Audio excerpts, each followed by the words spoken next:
Amber Skies by The Caretaker. Chapter 1.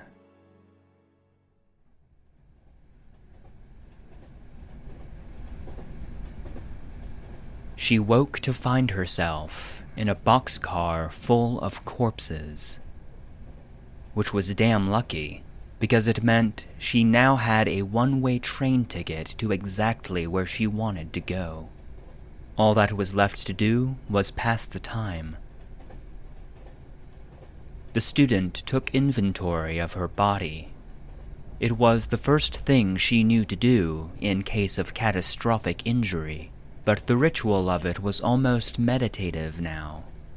Start at the bottom, work your way up. Feet, sore from walking. The leathery sheath of mutagenic skin that ran up to her shins was largely unfeeling scar tissue at this point. They looked and functioned like a pair of high-topped hiking boots, except permanent and a part of her body. They were a rough custom job, designed for traversing the pools of acid that dotted the necrotic swamps common to her homeland. Home. Not much left of home now. She was getting sidetracked. Legs. Also sore from walking, but less so. The musculature was hers, but the skeleton was reinforced with carbon steel after a fall when she was little. Shock-absorbing hydraulic femurs were nice for someone who did as much walking as she did. Skin was necrotizing again. Gotta get that replaced. Maybe one of the corpses is fresh enough to provide a graft. Pelvis. Mercifully unfeeling. The surveyor had grabbed her by the hips.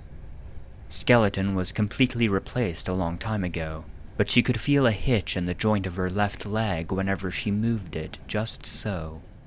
An easy fix, but time-consuming, and not the sort of work to be done on a moving train.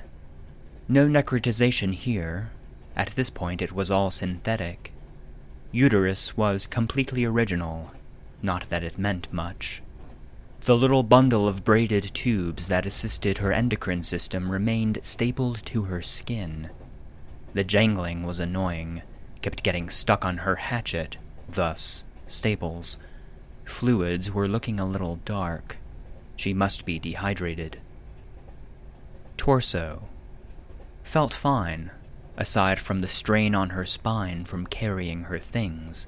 Even with the augments, spines in general were just poorly constructed.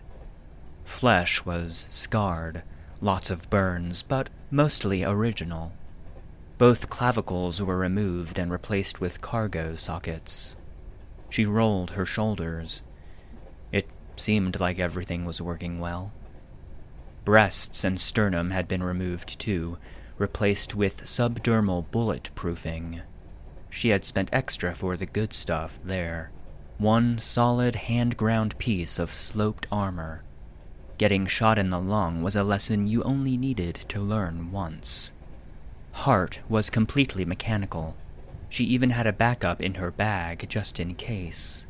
She traded the old lung and the breast tissue for that. Right arm. She rolled back the sleeve of her heavy coat and stretched her arm, watching the little electric motors dance. It was strong and dexterous, with half a dozen small tools built into the length of her forearm. No need for skin. In a pinch, she could perform everything from network intrusion to basic surgery. Most of it was covered by the sleeve of her heavy coat. The amputation was above the elbow. She had leased her original arm for the current mechanical one when she was working on the pit crew for an order of knights. She ended up keeping the arm. Left arm. She liked her left arm. She was proud of it. The trademark of a synthetomancer. It was pretty. Biological and mechanical features blending seamlessly together. Coils of veins and circuitry making intricate braids up her arm, terminating in perfect Fibonacci spirals. softly bioluminescent blood, filaments formed from calcified nerve tissue, synapse clusters under crystal-clear, depigmented bulbs of alpha-keratin. She concentrated for a moment, allowing the whorls on her palm to twist and readjust themselves with a tingling sensation. Carbon, hydrogen, oxygen all recombining into butane. She snapped her fingers, igniting a tiny flame, letting it dance along her fingers for a few moments, burning and repairing the flesh as she went, spirals parting and coalescing like leaves navigating the twain of a gentle river. They looked like the little shell fossils she found at the White Desert when she was little. Memories.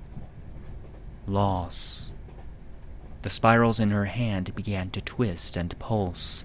Little corkscrews of bone began to form, growing outwards against the thin layer of biosynthetic skin.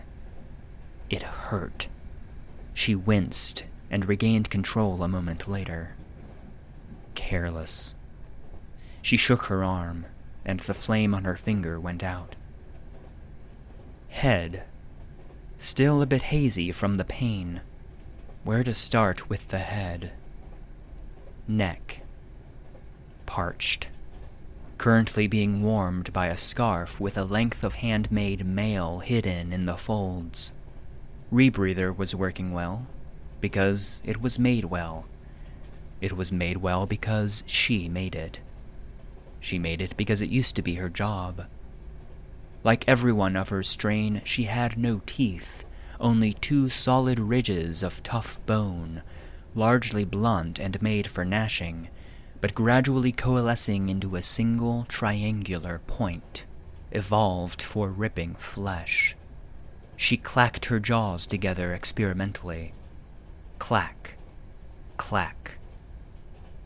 Eyes were tired and dry. There was a short mechanical hiss and a snap as the shields over her eyes retracted back into their sockets in her cheekbones. The only light was from a pair of grates in the ceiling, but the glare nearly blinded her. She snapped the shields back into place, and the heads-up display came slowly back into focus. Originally, her skin was the sort of rust color common to her strain. By now, it was a deep, weather-worn red, except for the parts that were charred black and rotting. Gotta replace that. If she could grow hair, she had done a damn good job of making sure it was thoroughly singed off. It occurred to her that it might be fun to have hair one day. Maybe she could make it herself. Would it grow in spirals? She looked down to open the bag of gene-bending tools at her waist, and her heart jumped into her goddamn throat. Staring up at her from the pile of corpses was a pair of bright red eyes on an unnaturally pale face with no nose or lips, which would not be terribly upsetting or surprising had it not just said, "Well met," in an oddly pleasant female voice. Attempt to sit up, fail, and then ask politely if its new acquaintance would stop sitting on it.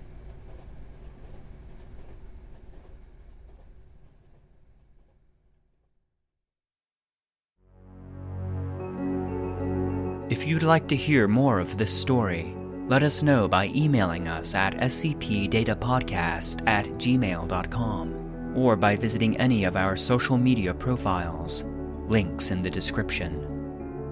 Amber Skies is written by The Caretaker and is available to read on Archive of Our Own.